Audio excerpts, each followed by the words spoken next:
नमस्कार, मी डॉक्टर प्रणिता. श्री विश्वंभर आयुर्वेदा या आपल्या चॅनेलमध्ये तुम्हा सर्वांचं पुन्हा एकदा स्वागत आहे.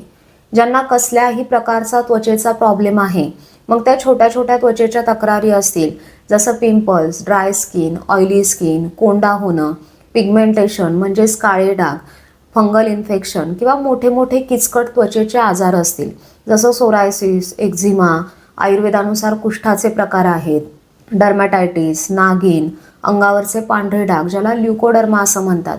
तर अशा सर्व प्रकारच्या त्वचेच्या तक्रारींमध्ये, त्वचेच्या आजारांमध्ये तुम्ही कोणती पथ्य पाळली पाहिजेत, म्हणजेच काय खाल्लं पाहिजे, काय केलं पाहिजे, काय नाही खाल्लं पाहिजे, काय नाही केलं पाहिजे, ते आपण आजच्या या व्हिडिओमध्ये पाहणार आहोत. कारण कोणताही आजार मुळापासून घालवायचा असेल तर औषधांसोबत पथ्य पाळणंही खूप महत्त्वाचं आहे. म्हणजेच 50% रोल औषधांचा असतो तर 50% रोल पथ्याचा असतो. आणि फारच जुनाट किचकट आजार असेल तर मग आपण पंचकर्म पेशंटला करायला सांगतो. जेव्हा कोणताही स्किन प्रॉब्लेम घेऊन पेशंट माझ्याकडे येतात तेव्हा औषधांसोबत पथ्य व्यवस्थित पाळणार असाल तरच औषधं घ्या, हे माझं त्यांना सांगणं असतं. कारण असं केल्यानंतर त्वचेचा आजार मुळापासून बरा होतो, लवकर रिझल्ट्स मिळतात आणि परत स्किन प्रॉब्लेम उद्भवत नाहीत. नुकती स्किन प्रॉब्लेमची सुरुवात असेल आणि आत्ता मी सांगितलेली सर्व पथ्य तुम्ही व्यवस्थित पाळली तर स्किन प्रॉब्लेम्स तुम्हाला उद्भवणार नाहीत आणि औषधांची गरजही पडणार नाही.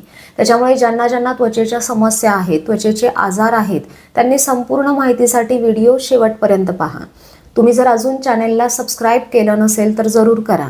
व्हिडिओ आवडला तर व्हिडिओला लाईक करा, शेअर करा आणि बाजूला बेल नोटिफिकेशनचं बटन आहे ते देखील दाबा, की ज्याच्यामुळे मी नवनवीन व्हिडिओज अपलोड केले की तुम्हाला पटकन समजेल.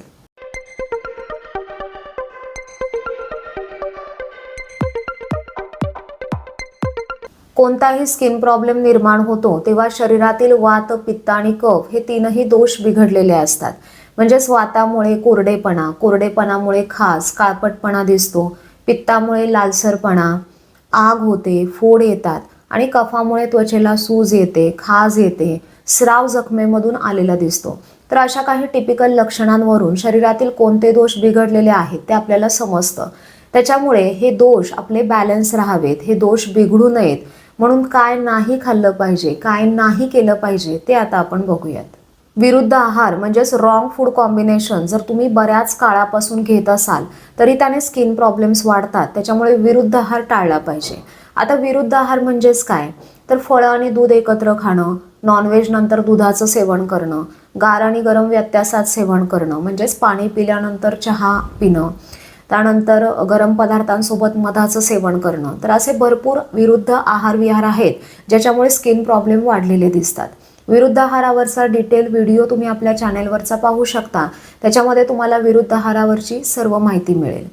त्यानंतर पूर्वी खाल्लेलं अन्न पचलेलं नसतानाही परत खाणं, प्रकृतीला हितकर नाही असे पदार्थ खाणं, म्हणजेच पित्त प्रकृतीवाल्यांनी पित्त वाढवणारा आहार घेणं किंवा पित्त वाढवणारा विहार त्यांनी करणं, कफ प्रकृतीवाल्यांनी कफ वाढवणारा आहार विहार करणं, तर हे चुकीचं आहे. त्यानंतर लघवी, संडास, उलटी असे काही वेग अडवू नयेत असं आयुर्वेदामध्ये सांगितलेलं आहे. पण काही कारणास्तव ते वेग अडवले जातात आणि त्याच्यामुळे शरीरातील दोष बिघडून स्किन प्रॉब्लेम वाढतात. अतिशय तिखट, तेलकट, तळलेले, मसालेदार, खारट पदार्थ, आंबट, आंबवलेलं, junk food, fast food, preserve food, process food, बेकरीचे पदार्थ, मैद्याचे पदार्थ, नॉनव्हेज हे खाणं टाळायचं आहे. त्यानंतर दुधाचे पदार्थ हे पचायला जड असतात, कफ वाढवतात. दही, पोहे, शेंगदाणे, तिळाचे पदार्थ हे उष्ण असतात, पोहे पचायला जड आहेत. त्यानंतर नवीन गुळाचे पदार्थ शरीरातील दोष वाढवतात. हरभरा डाळ ही पचायला जड असते, वातूळ असते. त्याच्यामुळे हे सर्व पदार्थ खाणं स्किन प्रॉब्लेम असणाऱ्यांनी टाळायचं आहे, कारण याच्यामुळे शरीरातील दोष भरपूर वाढणार आहेत.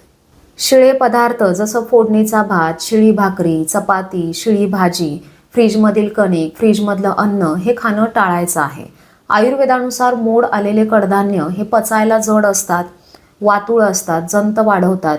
पालेभाज्या जसं मेथी, शेपू हे पित्त वाढवणारं आहे. पालक पचायला जड आहे, पालक खाल्ल्यानंतर काही जणांना पोटाला जड वाटतं, तर त्याच्यामुळे पालेभाज्या कडधान्य खाणं टाळायचं आहे. किंवा तुम्हाला पालेभाज्या कडधान्य खायचेच असतील तर ते ठराविक पद्धतीने बनवून खाल्ले तरच त्याचा फायदा होतो, अन्यथा त्या पोटाला त्रास देतात. उडीद, हुलगे, पावटा हे पदार्थ खाणं स्किन प्रॉब्लेमवाल्यांनी टाळायचं आहे, कारण हे सर्व पचायला जड आहे. उडीद आणि हुलगे हे उष्ण गुणाचे आहेत. याच्या अतिसेवनामुळे स्किन प्रॉब्लेम वाढलेले आपल्याला बघायला मिळतात.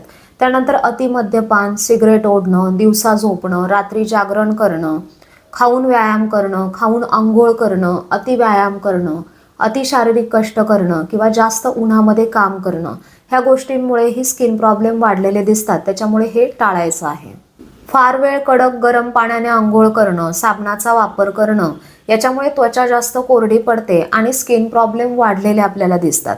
सुगंधी तेलं, मग ती केसांसाठी असोत किंवा अंगाला लावण्यासाठी, तर त्याचा वापर टाळून ओरिजिनल लाकडी घाण्याची तेलं वापरायची आहेत.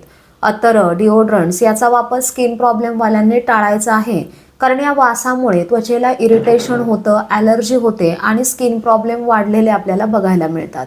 खोट्या ज्या ज्वेलरी असतात प्लॅस्टिकच्या किंवा इतर धातूच्या, तर त्याच्यामुळे ही स्किनला इरिटेशन होतं आणि स्किन प्रॉब्लेम वाढलेले दिसतात. त्याच्यामुळे खोटे दागिने घालणंही टाळायचं आहे. मानसिक स्वास्थ्य बिघडले असेल तरी स्किन प्रॉब्लेम्स भरपूर वाढतात. सतत मानसिक ताण असतो, चिंता असते, भीती मनामध्ये असते, दुःख असतं, चिडचिडा स्वभाव असतो, तर अशा मेंटली स्टेबल नसणाऱ्या लोकांमध्येही स्किन प्रॉब्लेम्स भरपूर वाढतात.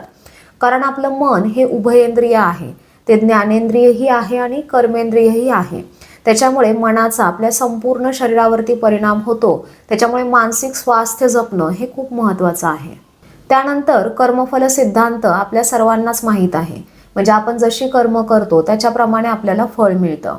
या जन्मी किंवा पूर्वजन्मी जर काही पापकर्म तुमच्याकडून घडलेलं असेल, म्हणजेच वरिष्ठांचा, गुरूंचा किंवा आईवडिलांचा तिरस्कार तुम्ही करत असाल किंवा त्यांच्याशी तुमची वागणूक व्यवस्थित नसेल, तरी ते त्वचाविकाराचं कारण सांगितलेलं आहे. त्याच्यामुळे आत्ता सांगितल्याप्रमाणे तुमच्या खाण्यापिण्या वागण्यातल्या चुका तुम्ही सुधारल्या तर स्किन प्रॉब्लेम तुम्हाला होणार नाही. आता स्किन प्रॉब्लेम असणाऱ्यांनी काय खायचं आहे, काय करायचं आहे ते आपण बघूयात. सर्वात आधी जे धान्य तुम्ही वापरणार आहात ते जुनं धान्य वापरा.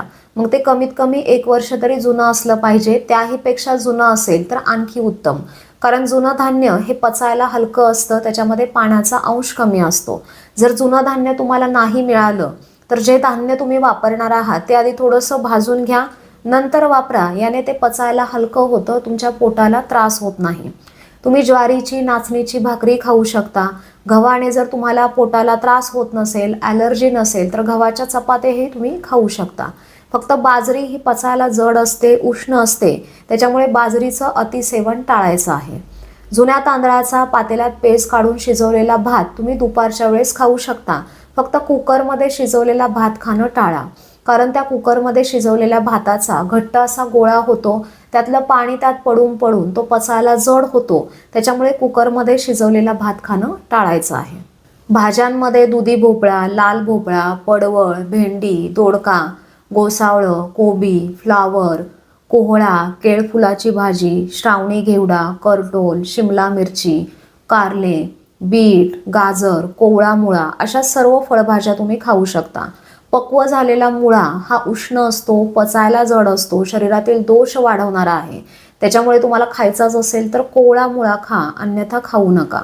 वांग हे पित्त वाढवणारं आहे. त्यात आजकाल मोठी वांगी मिळतात जी पचायला जड असतात. तुम्हाला वांग खायचंच असेल तर कधी कधी तुम्ही छोटं काटेरी वांग खाऊ शकता, फार मसाले न घालता. बटाटा हा पचायला जड आहे, वातूळ आहे. वांग आणि बटाटा खाल्ल्यानंतर स्किन प्रॉब्लेम्स भरपूर वाढलेले दिसतात. त्याच्यामुळे ह्या 2 फळभाज्या सोडून बाकी सर्व फळभाज्या तुम्ही खाऊ शकता. पालेभाज्यांमध्ये तांदूळजा, राजगिरा, तांबडा माठ, साधा माठ अशा 4 पथ्याच्या पालेभाज्या आहेत. ते योग्य पद्धतीने शिजवून तुम्ही दुपारच्या वेळेस कधी कधी खाऊ शकता. फळांमध्ये गोड डाळिंब, गोड मोसंबी, गोड आंबा, आवळा, आमसूल, ओला नारळ, अंजीर, काळे मनुके, बेदाणे, खजूर अशी फळं तुम्ही सकाळी किंवा दुपारच्या वेळेस खाऊ शकता. रात्री फळं खाऊ नका. काकडी, गाजर, बीट असं साधं सॅलेड तुम्ही माफक प्रमाणात जेवणात घेऊ शकता. फक्त दही वगैरे घालून जर कोशिंबीर बनवून खाल्ली तर याने शरीरातील दोष वाढून स्किन प्रॉब्लेम्स वाढणार आहेत, कारण दही उष्ण गुणाचं आहे. तुमच्या आहारामध्ये पुदिना, ओला नारळ, जवस, कारळं अशा चटण्या तुम्ही ठेवू शकता. स्किन प्रॉब्लेम असणाऱ्यांनी साधे लाईट कलरचे सुती कपडे वापरायचे आहेत, ज्याने त्वचेतला घाम व्यवस्थित शोषला जाईल आणि त्वचेला इरिटेशन होणार नाही. आणि स्किन प्रॉब्लेम असणाऱ्यांनी सकाळच्या कोवळ्या उन्हामध्ये 15 ते 20 मिनिटं बसायचं आहे, फार कडक उन्हामध्ये बसायचं नाही. तर अशा प्रकारे ज्यांना कसल्याही प्रकारचा त्वचेचा आजार आहे, छोट्या मोठ्या त्वचेच्या तक्रारी आहेत, त्यांनी या व्हिडिओमध्ये सांगितलेल्या सर्व गोष्टी व्यवस्थित पाळा. इथेच तुमचा बऱ्यापैकी त्रास कमी होईल. हा व्हिडिओ जास्तीत जास्त लोकांना शेअर करा, जेणेकरून ही उपयुक्त माहिती सर्वांनाच मिळेल. तर हा व्हिडिओ तुम्हाला कसा वाटला ते कमेंट करून सांगा. या व्हिडिओविषयी काही शंका तुमच्या मनामध्ये असतील तर त्या देखील कमेंट करून नक्की विचारा. पुन्हा भेटूयात नवीन टॉपिक सोबत नवीन व्हिडिओमध्ये. तोपर्यंत धन्यवाद.